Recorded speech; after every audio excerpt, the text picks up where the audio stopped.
Good evening, viewers. You're watching 7 at 7, the only news bulletin where I curate the day's top 7 stories for our viewers. I'm Pretti Choudhry. These are the headlines. Sensational PFI link to Parveen murder case. Wife of accused confirms that he's part of the radical outfit Bommai Arts Center to ban PFI, says he's ready to implement Yogi model. Another chilling murder in Mangaluru. 23-year-old Fazil hounded, hacked to death by 4 to 5 assailants. Gruesome killing caught on camera. Massive crowds in streets for last rites.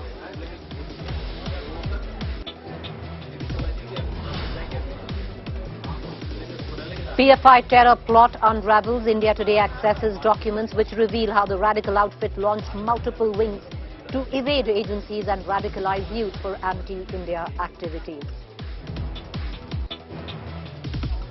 India Today exclusive scoop on cash for job scam. ED probes 3 Arpita-linked companies. Agency suspected that Arpita made director of these companies after her association with Partha.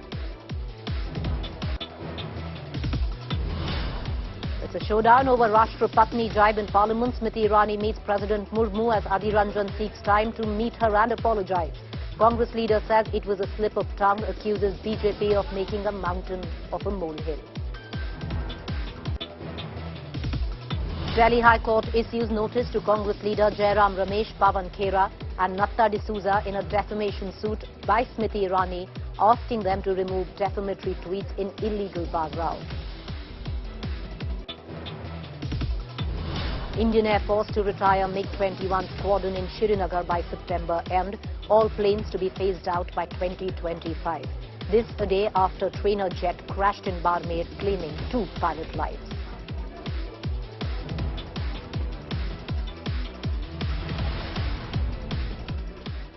Our top story, viewers, 2 young Indian pilots succumbed to injuries after a trainer MiG-21 crashed. Their families distraught.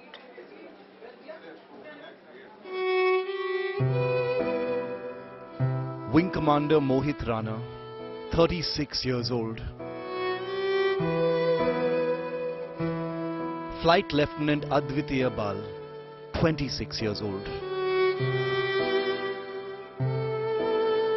2 young Indian Air Force fighter pilots tragically killed in a MiG-21 crash on Thursday night in Rajasthan.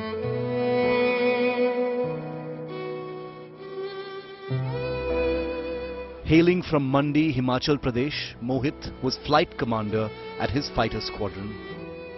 A passionate combat aviator, he was on the threshold of greater things, including command of a squadron in the future.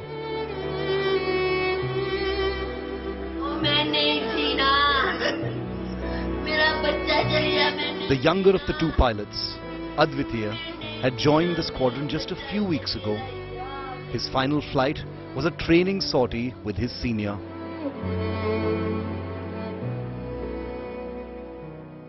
हम भर्ती इसलिए होती है कि हम दुश्मन से लड़ें और उनको मारें, ना कि अपने वेपन से ही हम खुद कैजुअल्टी हो जाए।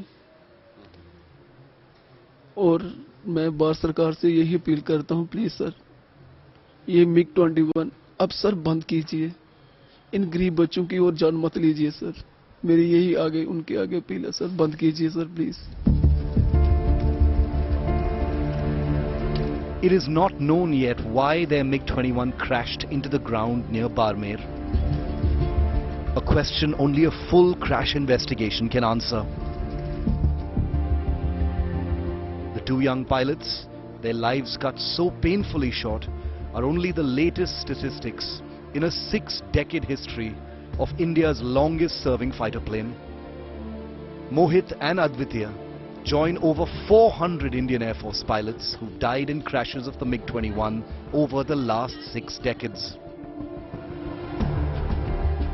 Since it was first inducted in 1963, a crash record that has earned the Soviet-era fighter disturbing nicknames: Flying Coffin, Widowmaker.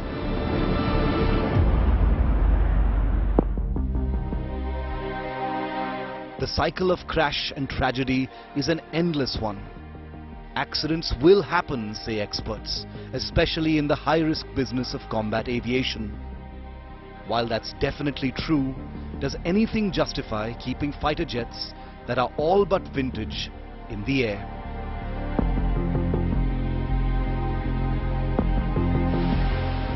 Does anything justify not giving all pilots, especially the young, the best and safest possible equipment? These questions will continue to linger as family after family is changed forever. Bureau Report, India Today.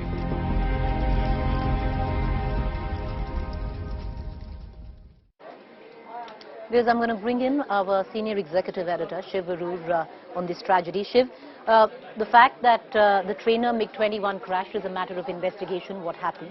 But the family is distraught, and even from the families, there's now, one question that is being asked, which is found echo: are our boys actually flying coffins? I've been speaking to a lot of Air Force officers since this crash.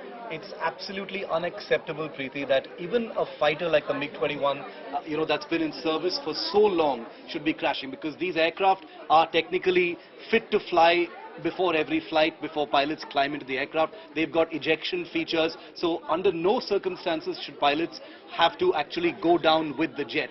That's going to be one of the crippling questions, facing the Indian Air Force. But they insist that the sobriquet Flying Coffin is unfair, because they say if you look at the arithmetic, the length of time in which MiG-21s have been in service, the sheer numbers of flights that have happened since 1963, if you actually do a sort of adjusted comparison, then the MiG-21 actually, compares favorably with other aircraft. But, try explaining that kind of arithmetic to young pilots, Preeti, and families at this point of time, because the MiG-21 has a reputation it can never really shake off. And be that as it may, having a situation where the Indian Air Force has been pushed to push this aircraft towards the end of its technical life is a very, very unfavorable situation.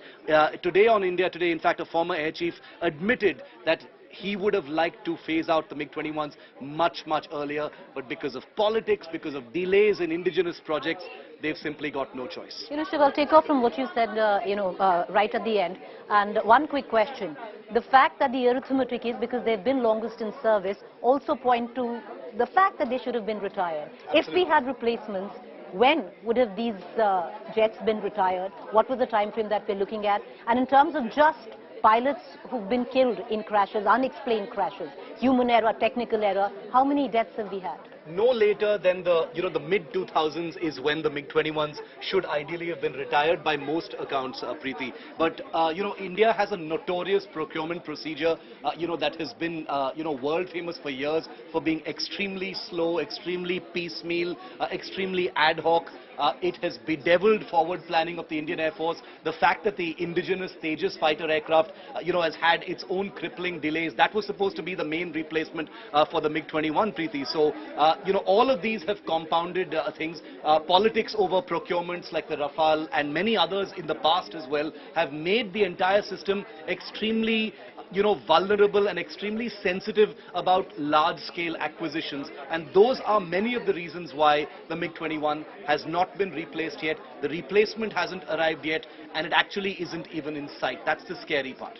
Appreciate you joining us, Shiv. Thank you. There viewers, somewhere it's not easier, but one can still grapple with the fact that you lose young lives in action. To lose them in this way, where you don't quite know what happened when this MiG-21 went down, is an entirely another story. Try explaining that to the parents who doted on these young boys, one of them as young as 26 years old.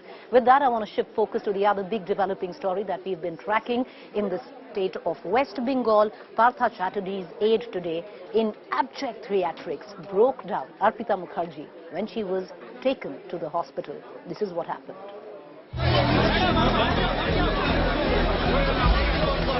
Hyperventilating, stumbling and falling down. That's how Arpita Mukherjee was wheeled in for a medical check with her foot hurt. The woman at the center of one of India's biggest cash seizures. Arpita looked inconsolable in ED custody when taken to a hospital for routine examination. In her wake, the sacked West Bengal Minister Partha Chatterjee rolled in.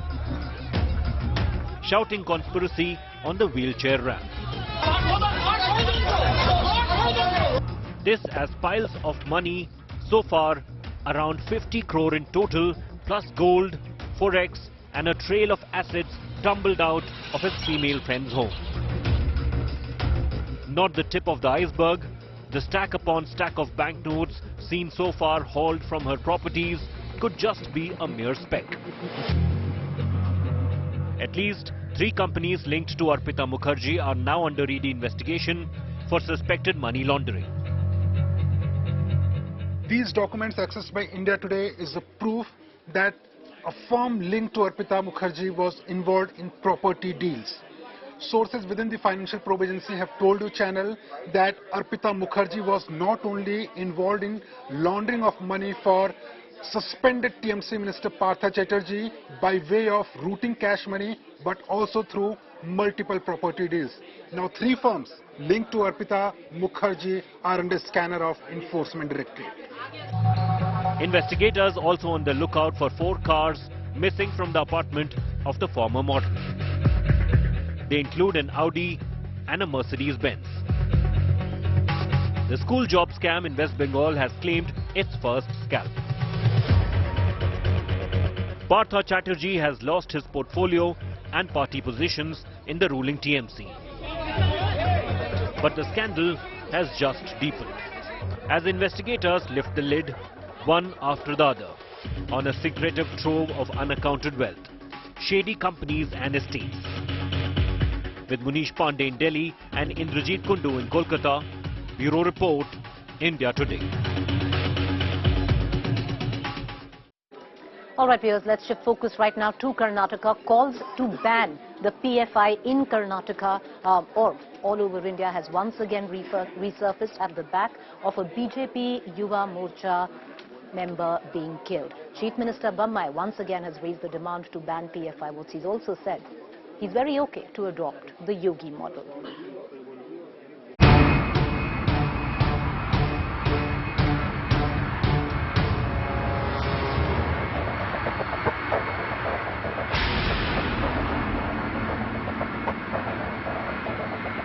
BJP Yuva Morcha worker Praveen Kumar Netaru's murder has put the spotlight once again on the radical Islamic outfit PFI.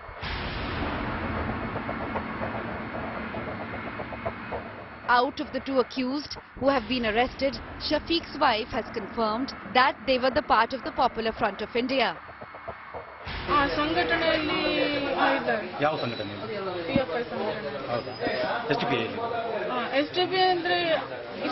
Social worker ಆಗಿ ಸ್ವಲ್ಪ ಕೆಲಸ ಮಾಡ್ತಿದ್ರು. ಅವರಿಗೆ ನಾವು ಹೇಳುವಾಗ shock ಆಗಿತ್ತು. ಅವರಿಗೆ ಒಂದು ಸ್ವಲ್ಪ ವಿಷಯ ಏನೋ ಮರ್ಡರ್ ಅಂತ ಏನೋ ಗೊತ್ತಿತ್ತಷ್ಟೇ.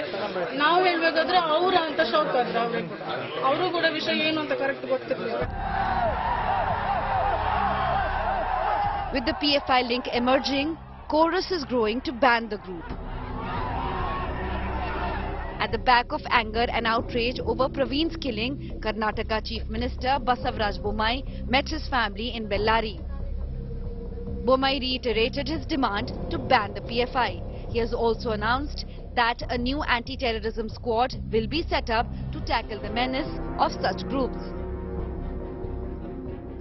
All the information from different states are being collected. There is a certain procedure, certain law, and that process is on. We have seen the Congress, we have seen the CPM all go line up in front of the SDPI and the PFI and seek their political support during elections.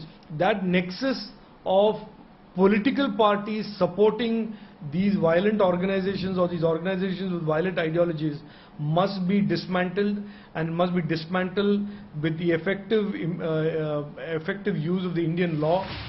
India Today has also accessed CCTV video of the moments before Praveen Netaru's murder. The bike that the killer used can be seen parked for close to 40 minutes, and police suspect Praveen was killed between 8:38 and 8:40 p.m. on Tuesday night.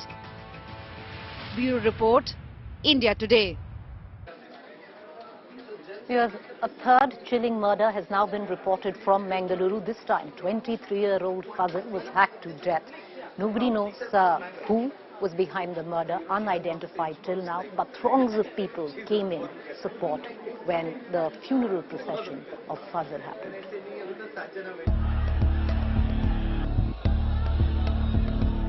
Karnataka's Mangaluru is on the boil.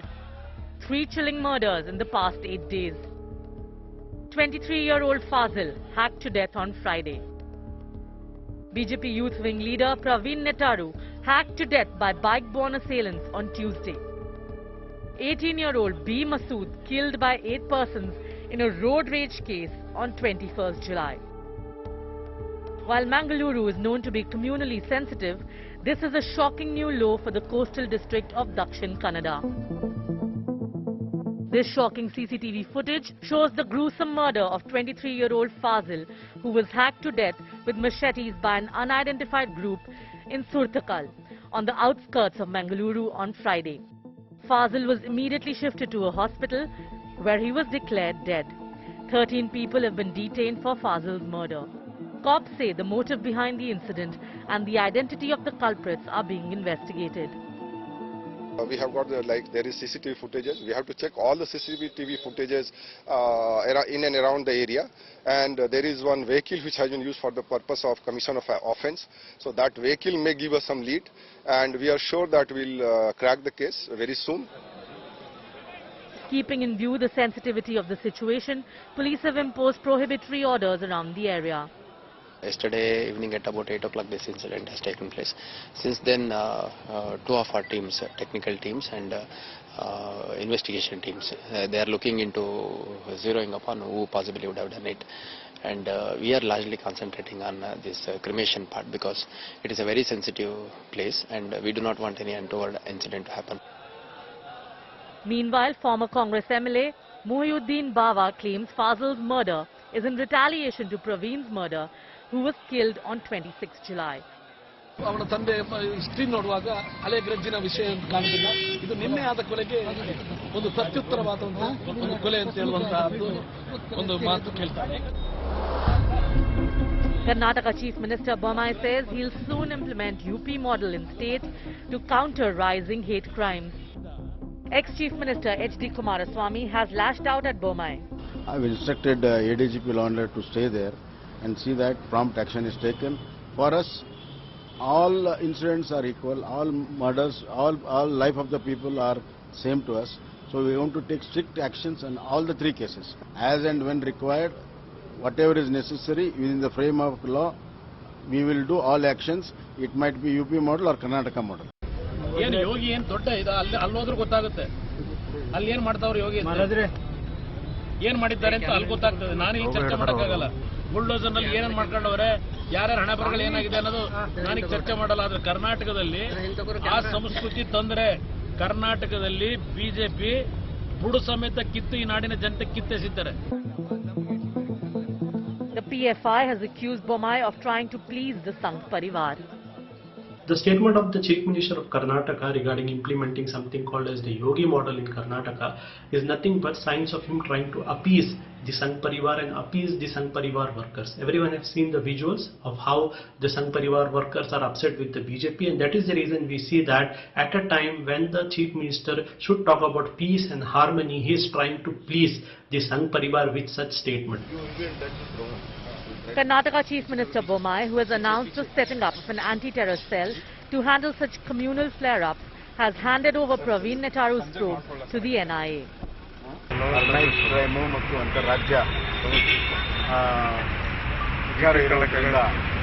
ಅದರ ಸಂಪೂರ್ಣವಾದಂತಹ ಮಾಹಿತಿಯನ್ನು latest investigation ಏನು ಮಾಹಿತಿ ಇದೆ ಅದನ್ನೆಲ್ಲ ಪಡ್ಕೊಳ್ಳೋಕೆ ಹೇಳಿದ್ದೀನಿ ಮತ್ತು ತನಿಖೆ ತೀವ್ರಗತಿಯಲ್ಲಿ ನಡೀತಾ ಇದೆ. ಎಲ್ಲ ಮಾಹಿತಿಗಳನ್ನು ತೆಗೆದುಕೊಂಡ ಮೇಲೆ ನಾನು ಅವರಿಗೆ ಒಂದು ಲೆಟರ್ನ ಬ್ರೇಕ್ ಹೇಳಿದ್ದೀನಿ. ಇದನ್ನ NIA ಕೊಡಬೇಕು ಅಂತ ನಾವು ತೀರ್ಮಾನವನ್ನು ಮಾಡಿದ್ದೀವಿ. With Priyanka Rudurappa, Bureau Report, India Today. Meanwhile, viewers, a video of very young schoolgirls screaming, shouting, banging their heads have stunned the country. This video came in from a school in a village of Uttarakhand. Now it has a medical explanation: mass hysteria.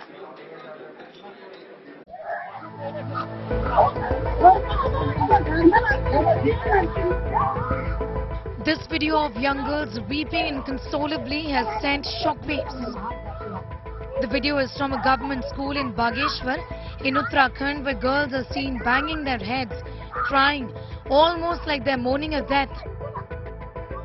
The village priest trying to quieten them down, but to no avail.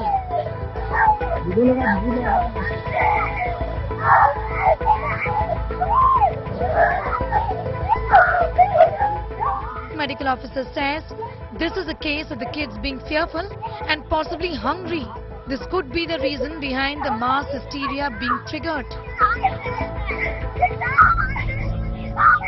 देखने में लगा कि बच्चे अस्पताल और school से ज़्यादा दूर में नहीं रहते हैं, ज़रा 1.5-2 किलोमीटर की दूरी में रहते हैं, लेकिन स्कूल का टाइमिंग जो है जल्दी का है, तो बच्चे सुबह जब प्रथम दृष्टि आते हैं वो भूखे रहते हैं, तो भूख से रहते हैं और थोड़ा बच्चे के अंदर थोड़ा सा भय भी था और अभिभावक भी चाहते थे कि अभी इनकी थोड़ी काउंसलिंग हो जाए और ये थोड़ा सा आराम कर लें और उसके बाद अगर सीरियस होगा तो हम उनको फिर डिस्ट्रिक्ट हॉस्पिटल संदर्भित करेंगे. Experts believe this indeed is a case of epidemic hysteria. The trigger could be anything. One person's behavior leads into identification and almost like an imitation by another person, and this starts this cycle where more and more people at that given moment in time exhibit the same behavior.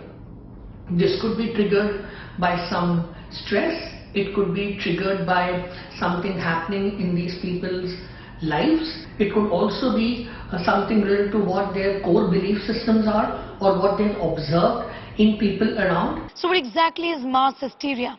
It is an unnatural behavior, an unusual behavior. Sometimes it is a belief or a thought. Sometimes it could be proclamation that there is a health condition. Now there is no treatment for this sort of psychogenic illness. It comes as suddenly as it disappears. It indeed is a mental health condition. Sometimes it may also have those affected talking about some common symptoms like headache, stomachache and dizziness.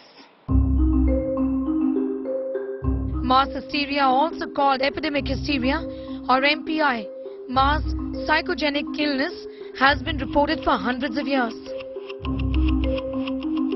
During the Middle Ages, it was reported in England when nuns began meowing and biting. The trigger? Stress. In 1518, a dancing plague swept Strasbourg, France, where people would not stop dancing till they fainted of exhaustion. In 1962, a school had to shut down in Tanzania because the entire school was gripped in laughter. You heard that right. Kids would not stop laughing. India too has its share of history when it comes to some form of mass hysteria or other. Be it the Ganesha idol drinking milk that got the world to offer milk to the idols, or the story of the Kala Bandar living in Delhi in 2001 that was supposedly attacking people. The incident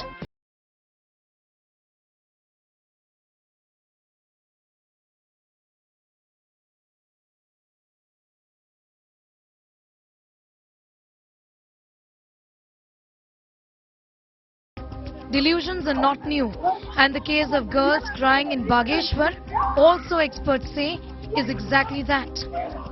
In New Delhi, Sneha Mordani for India Today. You're watching our fact check segment where we bust certain claims masquerading to be facts on social media platforms and WhatsApp groups. There's a claim floating about suggesting that in the current Kavadiya season, a Kavad refused to take money from a Muslim man. Well, it had nothing to do with money or the current Kavad season. These images, viewers, are 6 to 7 years old, and this man was being offered a bandage, which he refused.